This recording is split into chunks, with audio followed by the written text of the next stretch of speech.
10 கோடி ரூபா கொடுத்து ஒரு இசையமைப்பாளர்கிட்ட நீங்க வச்சு மியூசிக் பண்றீங்க அப்படின்னா ஒரு ஃப்ரெஷ்ஷா பாட்டு போட்டு போங்களேன். ஏன் நீங்க ஒரு பாட்டை பயன்படுத்துறீங்க? அதுக்கு எதுக்கு இசையமைப்பாளருங்கிற? ஏற்கனவே மஞ்சுமல் பாய்ஸ்க்கு இதே மாதிரி நடந்திருக்கு. நீங்க கரோக்கி ஒரு சிடியை போட்டு நீங்க பாட்டுக்கு பாடிட்டு போனீங்கன்னா யாருக்கு லாபம்? ஒரு 10 பாட்டு எழுதின பாடலாசிரியரும் சரி, 100 பாட்டு பாடின பாடகிகளும் சரி, எல்லாருக்குமே மாசம் ராயல்டி போகுது. ரிங்டோனா வச்சாலும் சரி, யூடியூப்ல கேட்டாலும் சரி, ஏதாவது படத்துல பயன்படுத்தினாலும் சரி, எஃப்எம் ரேடியோவில் போட்டாலும் சரி, வேற கச்சேரிகளில் பாடினாலும் சரி, எல்லாத்துக்கும் அந்த ஆடியோ நிறுவனத்துக்கு தான் நீங்க வந்து பணத்தை கட்டி வாங்கணும். இந்த பஞ்சாயத்து ஆடியோ நிறுவனத்துக்கும் இளையராஜாவுக்கும் ரொம்ப நாளா போயிட்டு இருக்கு. இண்டஸ்ட்ரி இருக்கக்கூடிய எல்லாருக்குமே தெரியும். இருந்தும் கூட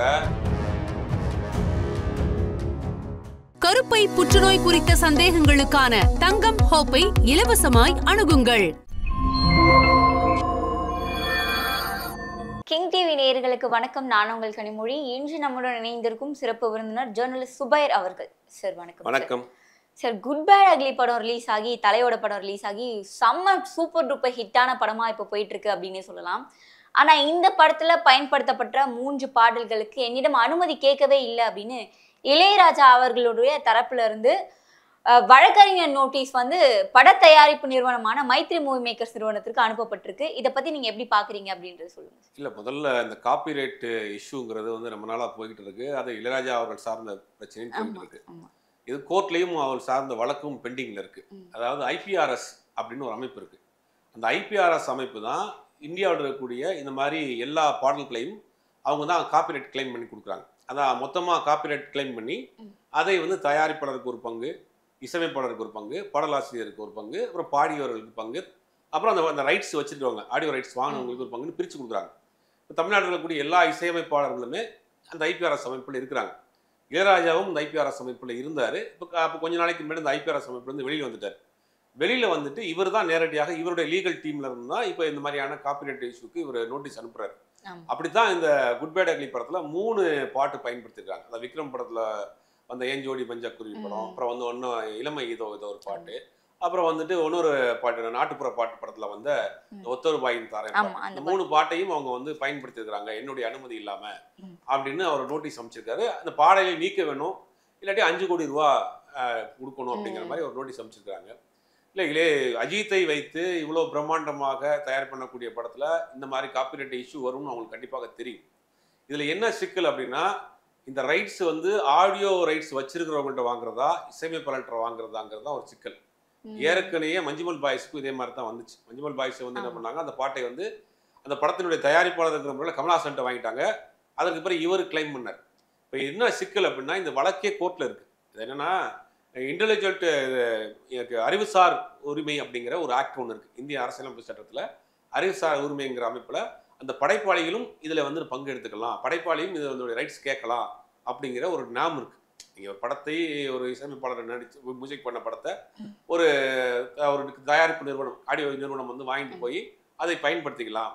ஆனால் மற்ற விஷயங்களுக்கு பயன்படுத்துகிறப்ப இந்த அது படைப்பாளிகளுக்கும் அதில் ஒரு இது வேணும் அப்படிங்கிற ஒரு ஆக்ட் இருக்குது. அது விஷயமா கேஸும் நடந்துகிட்டு இருக்கு. அது எந்த பக்கம் தீர்ப்பாக போகிறதில்ல.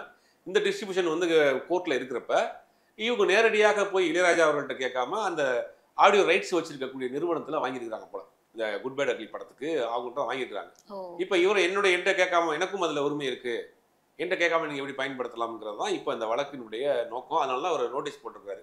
இப்போ இது வந்து ஒரு பெரிய சிக்கல். இது நீண்ட நாளாக ஒரு வழக்கு இருக்குது. இளையராஜா அவர்கள் இந்த எக்கோ கம்பெனியில் வந்து அவர் 80-90களில் படம் பண்ணுறப்ப அந்த எக்கோ நிறுவனம் தான் ஆடியோ ரைட்ஸ் வாங்கும். இப்போ எக்கோ நிறுவனத்தில் இவரும் ஒரு பார்ட்னராக இருந்தார். அப்புறம் அதற்கு பிறகு அந்த எக்கோ நிறுவனத்தில் இவரோட பார்ட்னராக இருந்த அவருக்கும் இவருக்குமே ஒரு கேஸ் வந்து அதுவுமே கோர்ட்டில் பெண்டிங் இருக்குது. இப்போ யார் இந்த ரைட்ஸை கிளைம் பண்ணுறது அப்படிங்கிற ஒரு சிக்கல் இவர்கிட்ட இருக்குது. இவர் எனக்கும் வேணுங்கிறாரு. மற்ற இசையமைப்பாளருக்கு ஏன் வர்றதில்லை அப்படின்னா, அவங்க எல்லாம் ஐபிஆர்எஸ் இருக்காங்க. ஐபிஆர்எஸ்ங்கிற ஒரு அமைப்பில் இருக்கிறாங்க. அவங்க என்ன பண்ணுறாங்க, மொத்தமாக அதை கலெக்ட் பண்ணி எல்லாருக்கும் பிரித்து கொடுத்துறாங்க. இவர் அந்த அமைப்புலேருந்து வெளியில் வந்து இவரே லீகல் டீம் வச்சு பார்க்குறாரு. அப்படிங்கும் போது இவர் சார்ந்த படத்திற்கு யார்கிட்ட போய் பெர்மிஷன் வாங்குறது அப்படிங்கிற ஒரு குழப்பம் இருக்குது. இவர் என்கிட்ட தான் வாங்கணுங்கிறாரு. அந்த ஆடியோ நிறுவனங்கள் எங்கிட்ட வாங்கினா போதுங்கிறாங்க. இது வழக்கும் அவங்க கோர்ட்டில் இருக்குது. இப்போ அப்படி ஒரு சிக்கல் தான் வந்திருக்கு. நம்மளை பொறுத்தவரைக்கும் என்ன சொல்கிறோன்னா, நீங்கள் வந்து ஒரு படம் பண்ணுறீங்க, கிட்டத்தட்ட ஒரு 100 கோடி ரூபா இல்லை 150 கோடி ரூபாயில் படம் பண்ணுறீங்க, ஒரு 10 கோடி ரூபா கொடுத்து ஒரு இசையமைப்பாளர்கிட்ட நீங்கள் வச்சு மியூசிக் பண்ணுறீங்க அப்படின்னா ஒரு ஃப்ரெஷ்ஷாக பாட்டு போட்டு போங்களேன். ஏன் நீங்கள் ஒரு பாட்டை பயன்படுத்துறீங்க? அதுக்கு எதுக்கு இசையமைப்பாளருங்கிறேன். அந்த படத்தில் 4 பாட்டு பயன்படுத்திருக்கீங்க, ரீரெக்கார்டிங் வேறு ட்ராக் எடுத்து பயன்படுத்திருக்கீங்கன்னா ஒரு இசையமைப்பாளர் தேவையில்லையே. இல்ல சார், இப்போ ஓல்டு சாங் எடுத்து அதை ரீக்ரியேட் பண்ணி ட்ரெண்ட் ஆக்குறது தானே சார் வைரலா போயிட்டு இருக்கு. இல்ல அது ஒண்ணு பண்ணலாம். நீங்க தொடர்ந்து 4 பாட்டு பண்றப்ப அதுக்கு எதுக்கு இசையமைப்பாளருங்கிற? புதுசா நீங்க கிரியேட் பண்ணலாமே. இப்ப 40 வருஷத்துக்கு முன்னாடி போட்ட பாட்டு இன்னும் உயிரோட இருக்கு, துடிப்பா இருக்கு, அதை ரசிக்கிறாங்க அப்படின்றதுனால தான் அந்த பாட்டை நீங்க எடுத்து பயன்படுத்துறீங்க. அப்ப இன்னைக்கு இந்தியாவில் ஒரு முக்கியமான ஒரு இசையமைப்பாளர், மதிக்கத்தக்கக்கூடிய ஒரு இசையமைப்பாளர், அவர் போட்ட பாட்டு இன்னைக்கும் வந்து உயிர்ப்போட இருக்கு அப்படிங்கும் போது நீங்க அந்த நிறுவனத்திட்ட ரைட்ஸ் வாங்கியிருந்தாலும் ஒரு கடைசிக்காக இதில் போய் பார்த்துருக்கணும். என்னோட கேள்வி அதான், அவர்கிட்ட போய் சொல்லியிருக்கலாம்ல, கேட்டிருக்கலாம்ல ஒரு வார்த்தை, ஏன் அதை பண்ணல? ஒரு மாலை போட்டு சார் இந்த மாதிரி பயன்படுத்தியிருக்கோம் சார், உங்க தேங்க்ஸ் கார்டு போட்டுக்கிறோம், எங்களோட பெர்மிஷன் வேணும் கேட்டிருக்கலாம். ஆனா இவர்கள் வந்து அங்க வாங்கினாலே போதும், ஆல்ரெடி இங்க ஒரு சிக்கல் இருக்கு, ஏற்கனவே மஞ்சுமல் பாய்ஸ்க்கு இதே மாதிரி நடந்திருக்கு அப்படிங்கிறது இண்டஸ்ட்ரிக்குள்ள இருக்க எல்லாருக்கும் தெரியும். இவர் நோட்டீஸ் அனுப்புவாருங்கிறதும் தெரியும். தெரிஞ்சுமே இவங்க வந்து அதை வந்து இவ்வளவு லேசியா விட்டுருக்குறாங்க அப்படிங்கிறது தான் எனக்கு பெரிய ஆச்சரியமாக இருக்கு. சரி, இளையராஜா அவர்களுடைய பாடலை பயன்படுத்துவது சாதாரணமான விஷயம் இல்லை அப்படின்றது எல்லாருக்கும் தெரியும். காப்பிரைட்ஸ் ப்ராப்ளம் கண்டிப்பா வரும்ன்றதும் தெரியும்.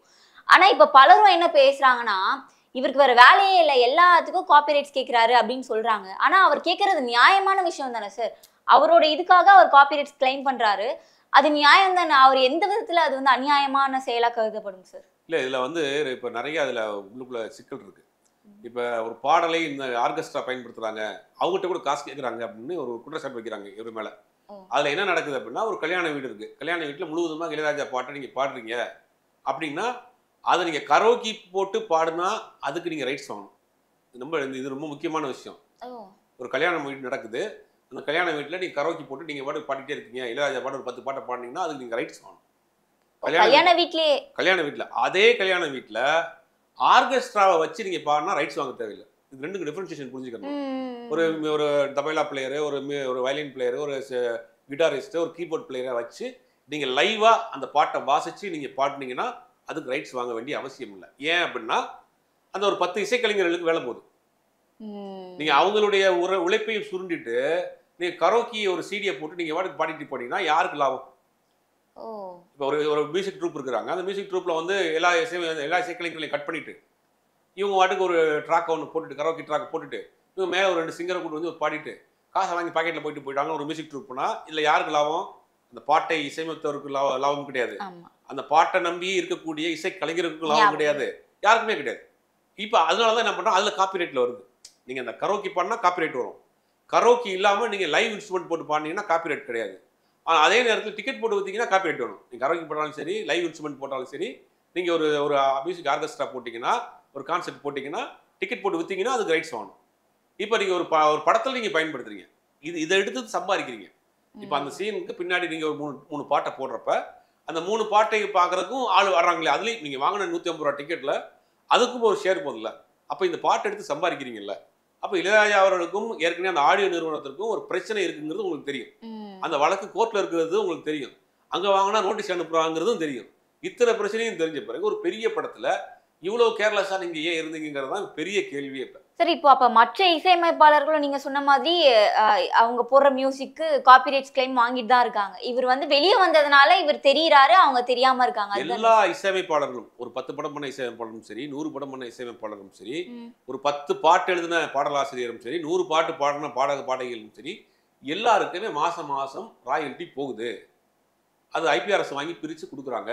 தயாரிப்பாளர் கொடுக்குறாங்க, அந்த ஆடியோ ரைட்ஸ் வச்சிருக்கிற கொடுக்குறாங்க, இசையமைப்பாளர் கொடுக்குறாங்க, எல்லாருக்குமே ஐபிஆர்எஸ் கொடுக்குறாங்க. இவர் அந்த ஐபிஆர்எஸ் அமைப்புலேருந்து வெளியில் வந்துட்டார். அதனால இவர் பண்ற விஷயம் வெளியில தெரியுது. எல்லாருக்கும் காசு வாங்கிட்டு தான் பண்றாங்க. யாருக்குமே காப்பிரைட்ஸ் இல்லாமல் பண்ண முடியாது.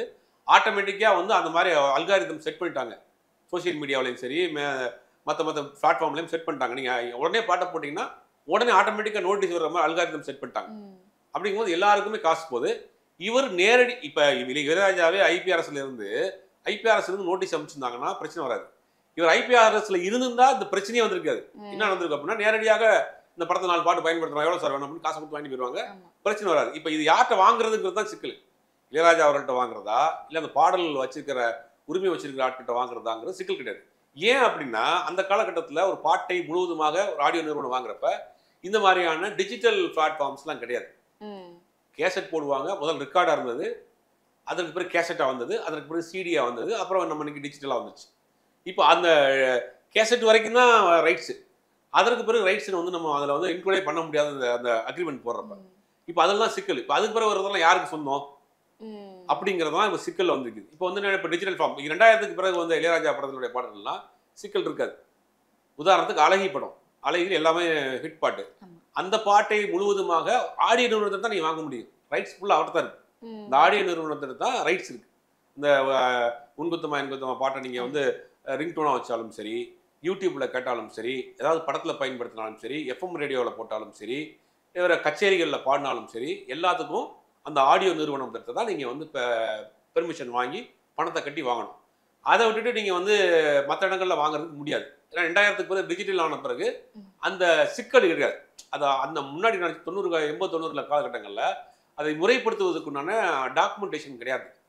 சட்டத்தில் ஒரு சின்ன ஒரு பாயிண்ட் இருக்குது. இந்த அறிவுசார் உரிமையில் எங்களுக்கு வரும் அப்படின்னு இவர் கிளைம் பண்ணுறாரு. அது எங்களுக்கு தான் முழு உரிமைன்னு அவங்க கிளைம் பண்ணுறாங்க. இந்த பஞ்சாயத்து ஆடியோ நிறுவனத்துக்கும் இளையராஜாவுக்கும் ரொம்ப நாளாக போயிட்டு இருக்கு. இண்டஸ்ட்ரி இருக்கக்கூடிய எல்லாருக்குமே தெரியும். இருந்தும் கூட இவர்கள் ஏன் வந்து அங்கே போய் வாங்கியிருக்கிறாங்க? சரி, அங்கே வாங்கினாலும் இவர்கிட்டையும் நீங்கள் ஒரு வார்த்தை கேட்டுக்கணும், நோட்டீஸ் அனுப்புவாருங்கிறது தெரியும். அது இப்போ பிரச்சனையாக வந்து நிற்கும். சார், இந்த குட் பேட் அக்லியில் யூஸ் பண்ணியிருக்க 3 சாங்குமே உடனடியாக நீக்கணும், 7 நாட்களுக்குள்ளே நீக்கணும், அப்படி இல்லைன்னா சட்ட ரீதியான நடவடிக்கை எடுக்கப்படும் அப்படின்னு சொல்லியிருக்காரு.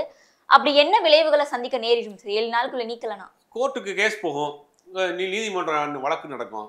நம்ம நாட்டில் தான் தெரியுமா, நீதிமன்ற வழக்கு இத்தனை வருஷம் நடக்கும் அப்படின்னா அதுக்கு அந்த வழக்கை பார்ப்பாங்க. இவங்க தரப்புலேருந்து என்ன சொல்லுவாங்க, நாங்கள் ஏற்கனவே அந்த ஆடியோ ரைட்ஸ் வச்சிருக்கவங்க என்ஓசி வாங்கியிருக்கிறோம் பாருங்க அப்படின்னு இவங்க தரப்பில் இருக்கக்கூடிய நியாயத்தை கேட்பாங்க. இல்லை எனக்கும் அது உரிமை இருக்குன்னு இவர் தரப்பில் காமிப்பாங்க. வழக்கு நடக்கும். நீதிமன்றம் என்ன தீர்ப்பு கொடுக்க போகுதுன்னு தெரியல. அப்போ நம்ம வெயிட் பண்ணி தான் சார் பார்க்கணும். ஆமாம், இது ரொம்ப இடியாப்ப சிக்கலான ஒரு கேஸ். ஏன்னா இவர் ஐபிஆர்எஸ்ல இருந்தாருன்னா இந்த சிக்கல் வராது. ஐபிஆர்எஸே கிளைம் பண்ணி கொடுத்துரும்.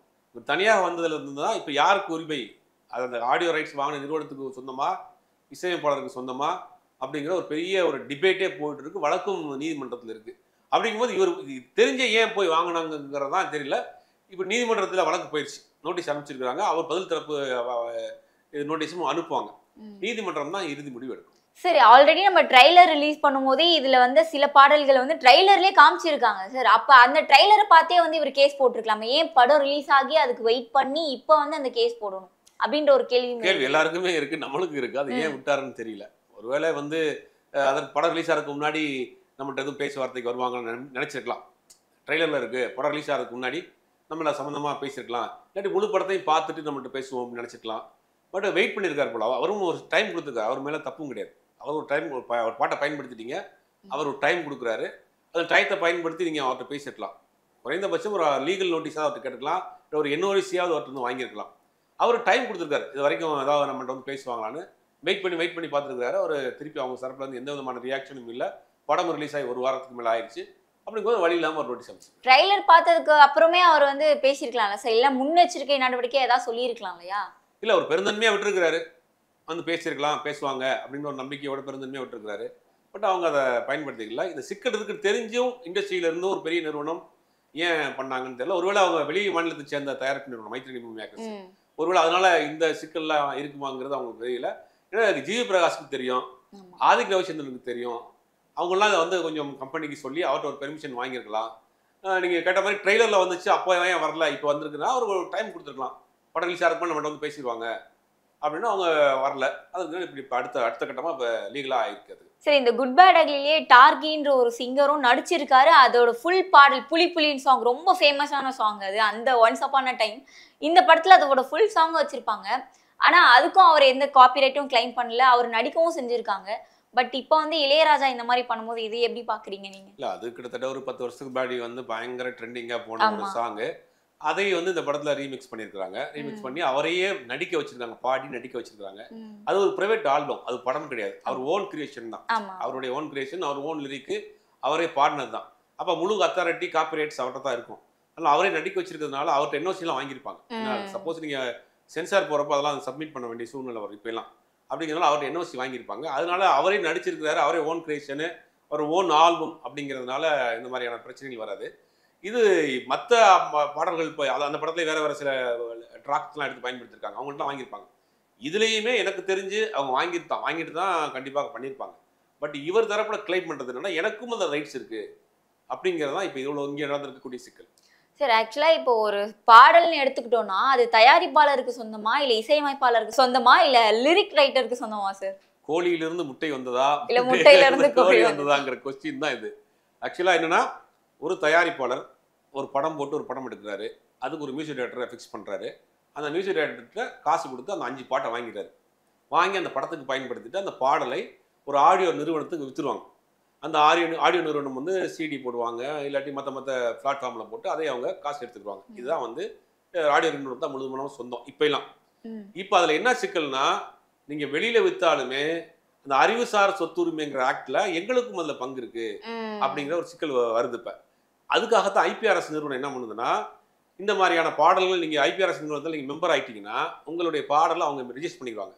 யார் பயன்படுத்தினாலும் அந்த பாட்டுக்கு உண்டான ராயல்ட்டியை வாங்கி ஒரு ஷேர் வந்து அந்த படத்தினுடைய தயாரிப்பாளர் தனித்தனியாக பிரிச்சு கொடுத்துறாங்க. ஐபிஆர்எஸ் இப்போ ஒரு உதாரணத்துக்கு சோன் கம்பெனி ஒரு 20 படம் ப்ரொடியூஸ் பண்ணியிருக்கிறாங்க. அவங்கள்ட்ட 20 படத்தினுடைய பாட்டுமே சூப்பர் டூப்பர் ஹிட்டு. வேறு மியூசிக் டைரக்டர், வேறு சிங்கர், வேறு பாடல்கள் பாடியிருக்காங்க அப்படின்னா கூட இவங்க என்ன பண்ணுவாங்கன்னா, அந்த 20 பாடல்களுமே இந்த ஐபிஆர்எஸ்ல ஜாயின் பண்ணிட்டாங்கன்னா யார் பயன்படுத்துகிறாங்களோ, இப்போ யூடியூப்ல இருக்குன்னா அந்த யூடியூப்ல இந்த பாட்டை ஒவ்வொரு முறையும் கேட்குறப்ப அவங்களுக்கு பணம் போகும். ஒரு எஃப்எம்ல ஒவ்வொரு முறையும் போடுறப்ப பணம் போகும். ரிங்டோனை வச்சிருக்காங்கன்னா அதுக்கு ஒவ்வொரு முறையும் பணம் போகும். வேற என்னென்ன பிளாட்ஃபார்ம்ல இதை பயன்படுத்துறாங்களோ எல்லா பணத்தையும் அந்த ஐபிஆர்எஸ் நிறுவனம் வாங்கி ஒரு பங்கு தயாரிப்பாளருக்கு, ஒரு பங்கு இசையமைப்பாளருக்கு, ஒரு பங்கு வந்து இந்த பாடல் பாடியவர்களுக்கு, ஒரு பங்கு அந்த பாடலை எழுதியவர்களுக்கு பிரித்து கொடுத்துட்டாங்க.